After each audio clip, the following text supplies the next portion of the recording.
Hello अस्सलाम वालेकुम students, I am Hira Naqvi and welcome to my YouTube channel study English with Hira. आज एक बहुत ही इंपॉर्टेंट बेसिक का कॉन्सेप्ट लेकर मैं आपके सामने हूँ और आज हम क्या सीखने वाले हैं। आज हम सीखने वाले हैं फ्रेजेस एंड क्लॉजेस। फ्रेजेस क्या हैं, क्लॉजेस क्या हैं, आज हम यही सीखने वाले हैं कि इंग्लिश ग्रामर में फ्रेजेस एंड क्लॉजेस का क्या रोल है और ये होते क्या हैं।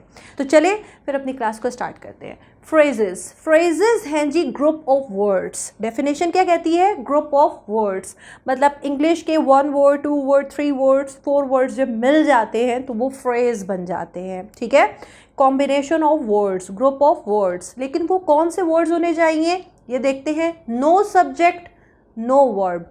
उन वर्ड्स के अंदर ना तो सब्जेक्ट होना चाहिए और ना ही वर्ब होना चाहिए। सब्जेक्ट कौन होता है? डूअर होता है, काम को करने वाला होता है। वर्ब क्या होता है? वो काम होता है जो करने वाला करता है। ठीक है, तो फ्रेज क्या होता है?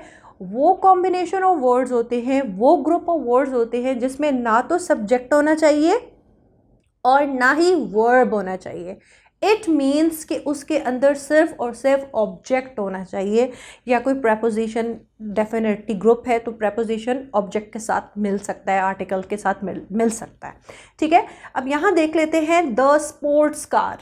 द स्पोर्ट्स कार, अब द स्पोर्ट्स कार व्हाट, ना तो इसमें सब्जेक्ट है और ना ही वर्ब है, जबकि ये आर्टिकल के साथ हमारा ऑब्जेक्ट लगा हुआ है। आगे देखते हैं to movie. Again to movie what, ना सब्जेक्ट है ना ही इसमें वर्ब मौजूद है, सिर्फ और सिर्फ आपको प्रेपोजिशन के साथ ऑब्जेक्ट दे दिया गया है। ठीक है, आगे देखते हैं on the table. On the table, again no subject and no verb. ये हो गया हमारा phrase. Again what is phrase? Phrase is a combination of words, group of words having no subject and no verb. This is the simplest example that what I have written on the board, on the car, yeah, on the table, in the car, on the chair. ठीक है, no subject and no verb. आगे देखते हैं जी clause. अब clause क्या होता है? Clause को देख लेते हैं, सीख लेते हैं। Again group of words, combination of words, 2 words 3 words मिलके जब बन जाएंगे वो क्या बन जाएंगे जी? क्लॉज बन जाएगा। Combination of words, group of words. अब वो क्या होना चाहिए ग्रुप ऑफ वर्ड्स? ये देखते हैं, subject and verb combination. Yes, यहाँ पे सब्जेक्ट भी होना चाहिए और यहाँ पे वर्ब भी होना चाहिए, तो क्या बनेगा हमारा? क्लॉज। ठीक है, सब्जेक्ट भी होना चाहिए और वर्ब भी होना चाहिए, जबकि फ्रेजेस में ये दोनों नहीं होने चाहिए। ठीक है, complete meaning by itself. Most of the time जो क्लॉज होता है वो एक कंप्लीट मीनिंग दे रहा होता है। वो क्यों दे रहा होता है और वो जब देता है उसको क्या कहते हैं वो भी अभी हम आगे देख लेंगे, सीख लेंगे। लेकिन यहाँ पे क्या है? सब्जेक्ट होना चाहिए और उसके साथ वर्ब भी होना चाहिए। ठीक है, यहाँ पे हम देखते हैं कुछ एग्जाम्पल में। John is sleeping, John is sleeping, Ali is sleeping, Maria is sleeping. अब ये एक बिल्कुल कंबाइन जो ग्रुप ऑफ वर्ड्स हैं वो इतने अच्छे से एक दूसरे के साथ कंबाइन हुए हैं कि आइडिया कंप्लीट है कि अली सो रहा है। ठीक है, कोई ये चीज़ नहीं है कि यहाँ पे कोई आइडिया आपका मिसिंग है, नहीं, ये कंप्लीट सेंस दे रहा है, एक कंप्लीट मीनिंग दे रहा है। और अगेन इधर क्या है? जॉन जो कि एक सब्जेक्ट है और इज स्लीपिंग हेल्पिंग वर्ब के साथ हमारा मेन वर्ब लगाया हुआ है कि जॉन सो रहा है, अली सो रहा है। तो ये क्या है? क्लॉज है। क्लॉज जो है वो most of the time complete sense दे रहे होते हैं। ठीक है, सब्जेक्ट एंड वर्ब के कॉम्बिनेशन के साथ। I love shopping, I love shopping, again complete meaning दे रहा है, सब्जेक्ट और वर्ब के कॉम्बिनेशन के साथ एक कंप्लीट बात की समझ आ रही है कि बोलने वाला, कहने वाला चाह क्या रहा है, कहता क्या है। सो यहाँ पे क्या है? सब्जेक्ट और वर्ब का कॉम्बिनेशन है, जबकि फ्रेज में सब्जेक्ट और वर्ब का कॉम्बिनेशन नहीं है। ठीक है, अब आगे हम देखते हैं कि क्लॉजेस की काइंड्स क्या हैं, या क्लॉजेस की टाइप्स क्या है, कैसे वो एक कंप्लीट मीनिंग देगा और जब वो देगा तो उसको क्या कहते हैं और जब वो नहीं देगा तो उसको क्या कहते हैं।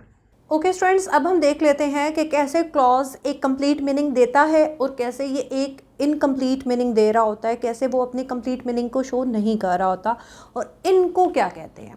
अगर तो क्लॉज अपने मीनिंग्स कंप्लीट दे रहा हो कि बात सुनने वाले को कंप्लीट बात का पता चल जाए कि जुमला कहता क्या है, बोलने वाला कह क्या रहा है, तो उसको कहते हैं जी इंडिपेंडेंट क्लॉज।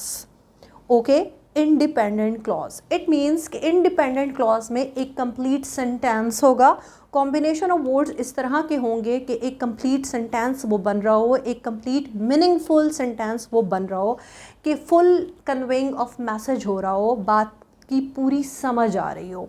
जबकि इसके बरक्स इंडिपेंडेंट क्लॉज के बरक्स, डिपेंडेंट क्लॉज वो क्लॉज है, वो इनकम्प्लीट मीनिंग वाला जुमला है जिसकी सुनने वाले को बात की समझ पूरी नहीं आ रही। ठीक है, डिपेंडेंट क्लॉज क्या है? डिपेंडेंट क्लॉज है जी does not convey full meaning, वो जुमला, वो कॉम्बिनेशन ऑफ वर्ड्स जो अपने कंप्लीट मीनिंग्स नहीं दे रहे।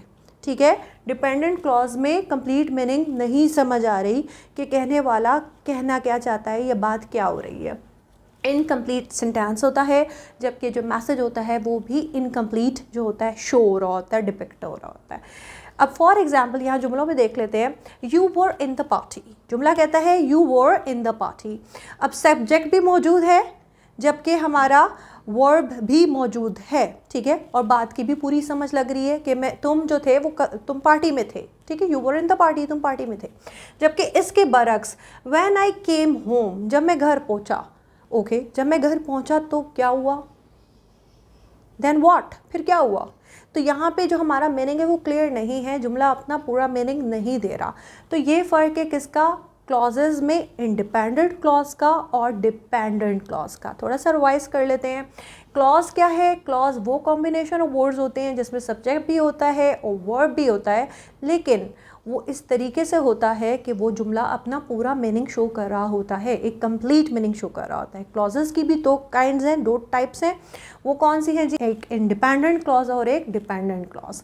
इंडिपेंडेंट क्लॉज में जो जुमला है वो एक कंप्लीट है, कंप्लीट मीनिंगफुल सेंटेंस है, जबकि डिपेंडेंट क्लॉज में जुमला जो है वो पूरा नहीं है, मीनिंगफुल नहीं है और बात में कोई ना कोई पार्ट मिसिंग है कि बात पूरी समझ नहीं आ रही। आई होप कि आपको मेरा लेक्चर समझ आया होगा और कोई भी क्वेश्चन नहीं है। Kindly subscribe, like and share my YouTube channel. मुझसे क्लासेस लीजिए, चाहे वो ऑनलाइन हो चाहे वो रेगुलर हो, और अपनी इंग्लिश को इम्प्रेसिव बनाइए। Speak like a pro. Thank you.